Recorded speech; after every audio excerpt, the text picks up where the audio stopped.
Finally વર્ષો પછી full family થઈ ગયું ભેગું અને કરી લીધા પપ્પાને રામ રામ. મસ્ત જોક મારા રે યા હસ રે હલકટ હસ. જય દ્વારકાધીશ. કેમ છો બધા?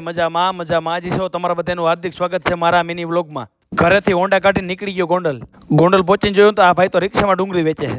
एक आदमी में इतना टैलेंट कैसे होता है? અક્ષર મંદિરે આવી ગયો તો ભાઈબંધ લેવા અને પછી ત્યાંથી નીકળી ગયા રીલ શૂટ કરવા. પછી ફાઇનલી રીલ શૂટ કરી નાખી અને આ છે મારું રંગીલું ગોંડલ. આ રહ્યો નજારો. રીલ શૂટ કરીને પોચા ભાઈ નીકળી ગયા અક્ષર મંદિરે. ये बड़ी अच्छी बात कही आप. અક્ષર મંદિરેથી હોન્ડા કાઢીને નીકળી ગયો વીરપુર પહોંચીને જરણામ પાવભાજીમાં વયો ગયો નાસ્તો કરવા. નાસ્તો કરીને વયો ગયો બગીચા. ત્યાં જઈને જોયું તો ફૂલ ફેમિલી બેઠું હતું. પછી કરી નાખ્યા પપ્પાને રામ રામ ને ફૂલ ફેમિલી આવી ગઈ વ્લોગમાં. આ છે મારું ફેમિલી. તો તમે બધા આને ઓળખતા જ છો. નહીં.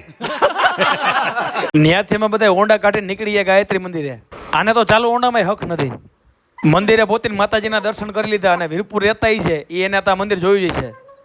અચ્છા हमको सिखा रिया है. ત્યાં બાજુમાં જ મહાદેવનું મંદિર હતું. પછી મહાદેવના દર્શન કરીને ચડાઈ નાખ્યું જળ.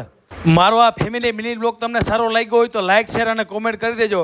તો મળીએ નેક્સ્ટ વિડીયોમાં. જય દ્વારકાધીશ.